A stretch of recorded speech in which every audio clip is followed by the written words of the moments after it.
quando ele morreu na cruz, ele venceu a morte, ele venceu o pecado, ele venceu Satanás. Enquanto viveu, ele não pecou. Então, na carne, ele venceu o pecado. Mas com sua morte e ressurreição, ele venceu a morte e ele venceu Satanás. E logo depois que ele ressuscitou dentre os mortos, Mateus 28 faz esse relato, o que foi que ele disse? É-me dado todo o poder nos céus e na terra. Eu venci o pecado, eu venci Satanás, eu venci a morte. Não há então poder maior do que o poder de Jesus. E qual foi a frase que ele usou? Ide por todo o mundo, fazei membros das igrejas, fazei religiosos, fazei frequentadores de culto. É-me dado todo o poder nos céus e na terra, e eu dou o poder para vocês. Ide, fazei discípulos. Vocês que foram batizados, será que de fato vocês, como os demais, sabem o real significado de descer nesse tanque? De te afundarem na água? De você levantar da água?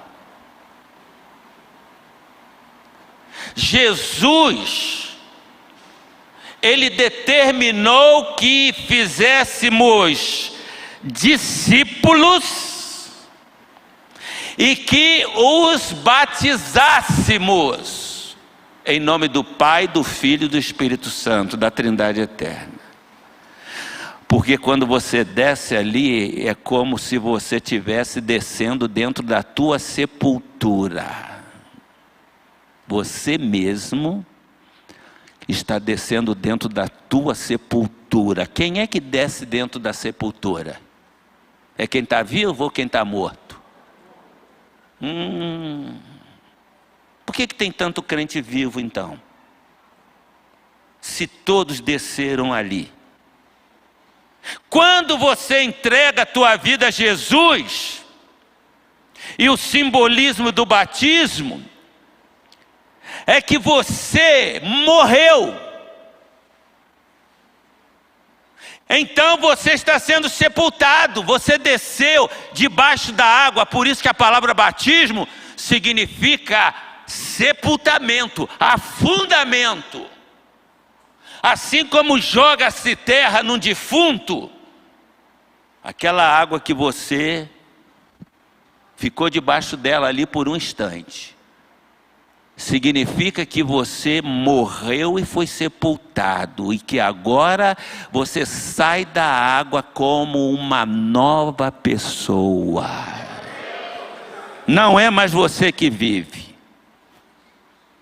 Se alguém está em Cristo, nova criatura é. Morreu, surgiu uma nova pessoa. As coisas velhas já passaram, eis que tudo se fez novo. Ser discípulo de Cristo é ser nova pessoa. Morreu aquela pessoa antes de receber Jesus. Ressurge uma nova pessoa. O discípulo, a discípula de Cristo, não é apenas frequentador de culto. não é apenas religioso, religiosa. É alguém que se dispôs a morrer e a viver para Cristo. Agora, você vai encontrar a maioria dos crentes hoje que não morreram nada. Como dizem os jovens, crente bola murcha. Vão, irmão, no culto. Eu estou meio desanimado. Não tem tempo. Vamos evangelizar, irmãos. Vamos ganhar almas. Isso não é para mim, não. Jesus não nos chamou para ser membros de uma igreja, para cantar louvores, usufruir de um bom ambiente e ouvir palestras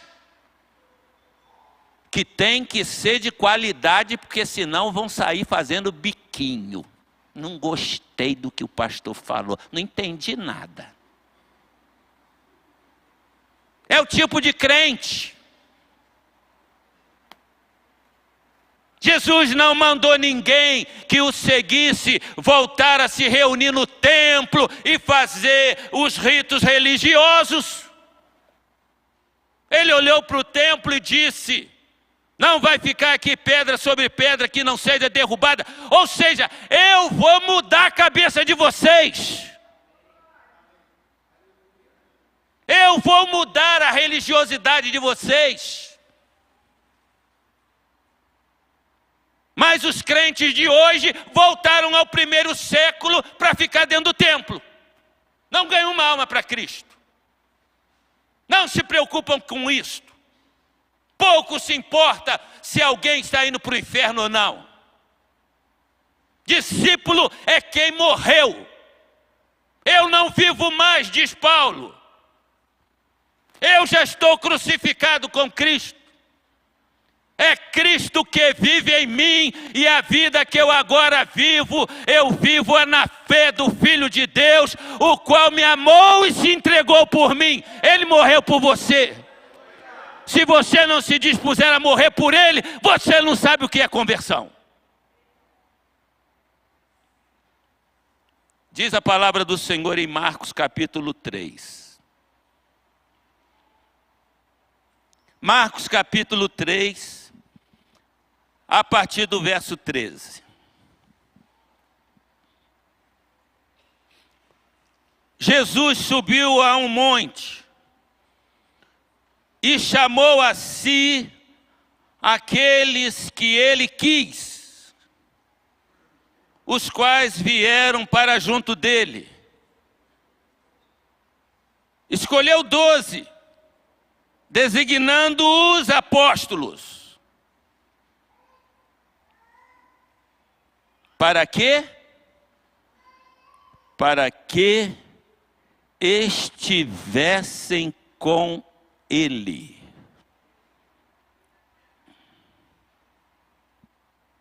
Jesus chamou para si 12 homens, para que estivessem com ele. Não é para seguir de longe, não. A maioria dos crentes segue Jesus de longe. Conhece Jesus de nome. Ele chamou a si 12 para estarem com ele, onde ele estivesse. E diz mais: os enviou a pregar e tiveram autoridade sobre os demônios. Qual a autoridade que os crentes têm hoje? Ele disse que tinha todo o poder, ele passou esse poder aos seus discípulos e deu a eles autoridade. Autoridade. Nós temos que entender isto. Jesus mesmo disse que nós somos seus discípulos. João 15, eu sou a videira verdadeira, meu pai é o lavrador. Toda vara em mim que não der fruto, corta. Toda vara, nós somos varas da videira. Toda vara que não dá fruto não serve para nada. Então, amados, Jesus, obrigado. Ele implantou uma coisa que é muito séria, não é o que nós pensamos, não. Ele diz, quem não der fruto, corta. Se vós estiverdes em mim, se as minhas palavras estiverem em vós, vocês vão pedir tudo que vocês quiserem e vos será feito. Amém ou não? Vocês vão pedir tudo que vocês quiserem e vos será feito. Se vós estiverdes em mim, se as minhas palavras estiverem em vós.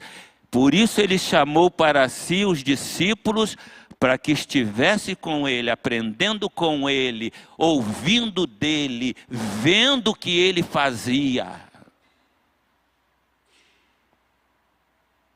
Discípulo não é o que as igrejas fazem hoje, ficar pescando membro em outras igrejas para encher a igreja. Discípulos são escolhidos por ele. E você deveria se sentir um privilegiado, porque no meio desta geração imensa, Jesus viu você, não viu o outro. E ele disse para você, segue-me. Olha Mateus 9:9. Veja o que está lá. Jesus dirigiu-se a Mateus, ele estava trabalhando na coletoria, e Jesus olhou para ele, tinha uma multidão de gente, mas ele disse, segue-me, e ele deixando tudo o seguiu. Isso é ser discípulo. Não olhou para trás. O chamado de Jesus tem que ser arrebatador, não é meia boca não. Você não segue Jesus, ou você foi batizado, e eu estou falando para todo mundo aqui, tá? Não é só para quem foi batizado não. E você faz agora disso uma religião. Alguns são batizados, não vêm nem para buscar o certificado de batismo, porque não entenderam o que aconteceu. Acharam que ia mudar de religião, mas não gostou da igreja, não gostou do pastor, não gostou do ambiente, etc. Não vou mais não. Não entendeu o que é ser discípulo. Eu quero rapidamente ilustrar aqui com um texto da Bíblia Sagrada, que todo mundo conhece e parece que não tem nada a ver. Está lá em Gênesis 30.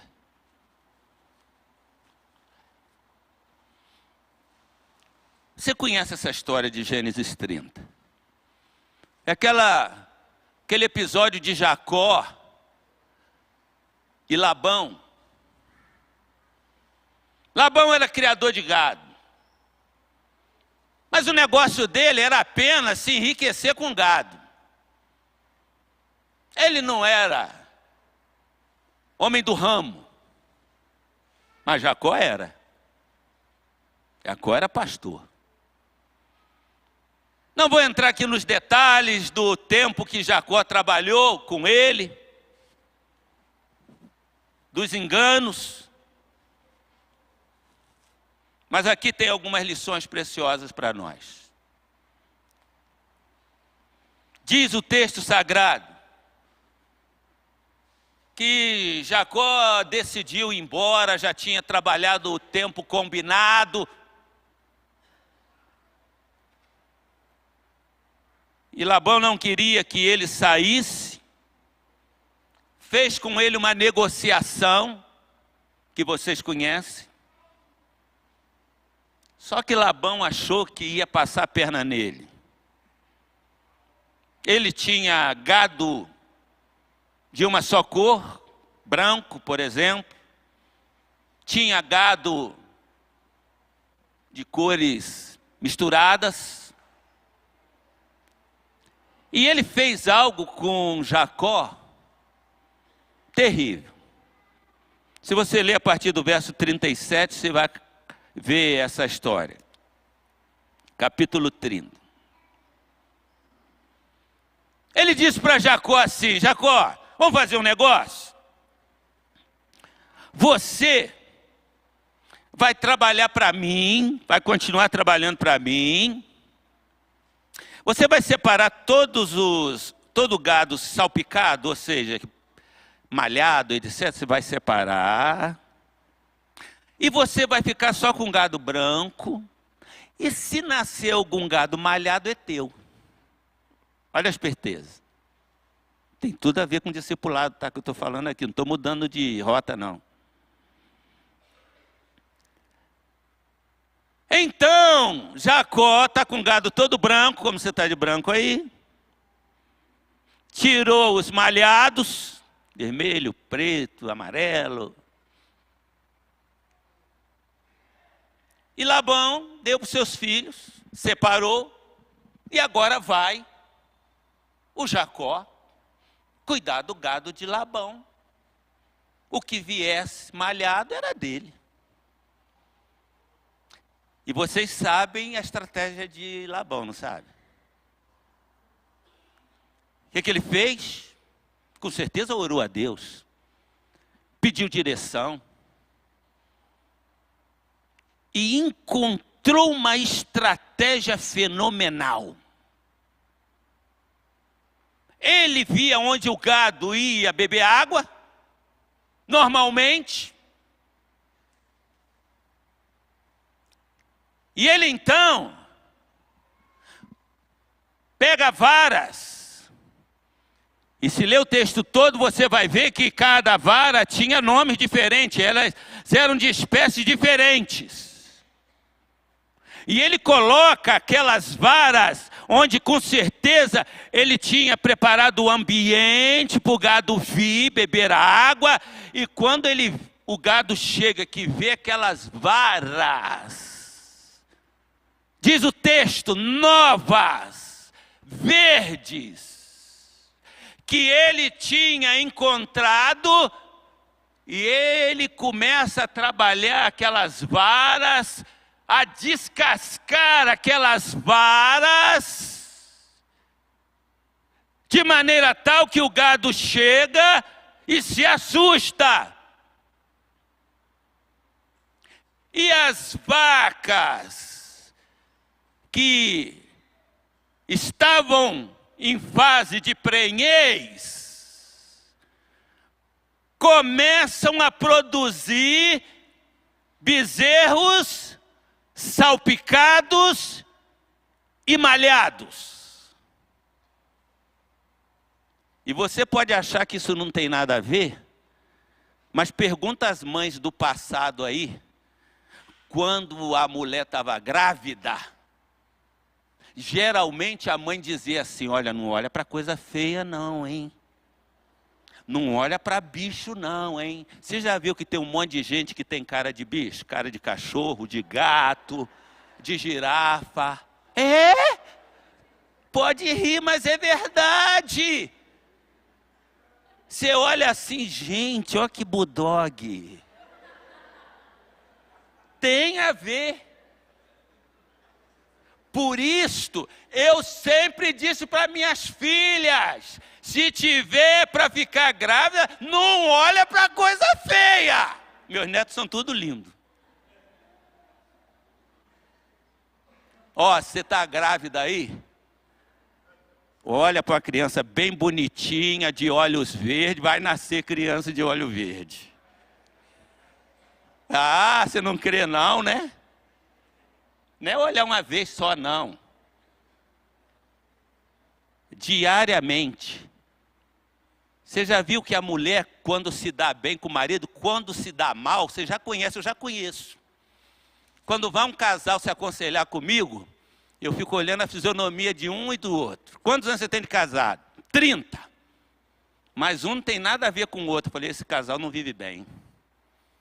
Esse casal não se olha. Que quando vive bem, o cara está ali dizendo para a mulher, ô amor, te amo. Está olhando na cara da mulher, a mulher está olhando na cara dele. Os dois vão ficando parecidos. É incrível. Mas vamos à história da Bíblia. Aqui foi só um parênteses. O Jacó, ele pega varas verdes, novas, diferentes, e o gado assusta, venha prenheis, e ele começa a se enriquecer. Não sou eu que estou dizendo, é a Bíblia. Ele começa a se enriquecer. E por que razão? Porque ele teve uma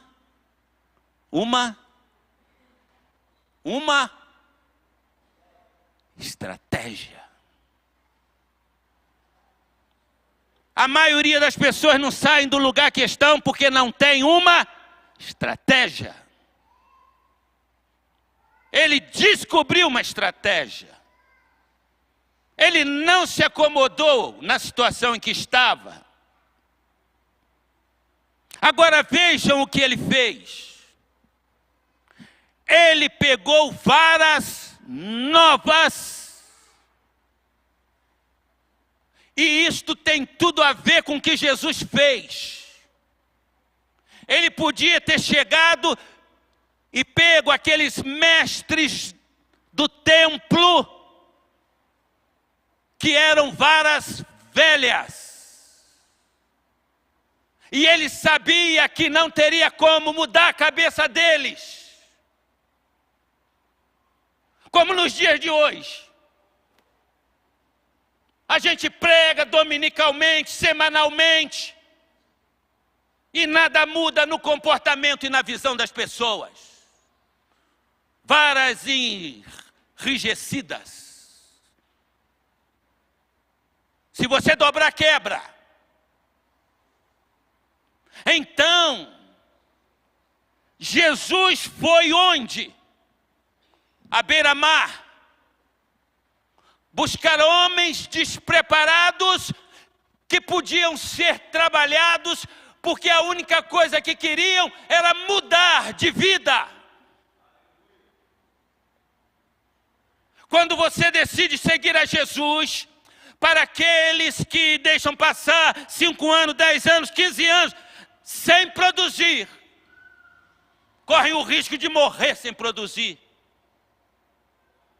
Mas você, novo na fé, e não estou falando novo de idade, se veja como uma vara nova. Jacó foi tirando aquelas partes da vara. Ele foi descascando. Ele foi trabalhando. Não foi o que Jesus fez com os seus discípulos? Ele foi trabalhando, tirando o que precisava ser tirado. Varas velhas já acham que sabem tudo, que não tem mais nada a aprender, que não se curvam. Mas não somente isto. Ele procurou varas diferentes umas das outras. Sabe o que isso significa? Você pode não ter qualificação nenhuma. Ou você pode ser muito culto. Você pode ter medo de falar do Evangelho. Você pode ser uma pessoa que se sinta sem graça, sem capacidade. Mas Jesus pode mudar a história da tua vida. desde que você seja uma vara flexível que se deixe trabalhar por Ele.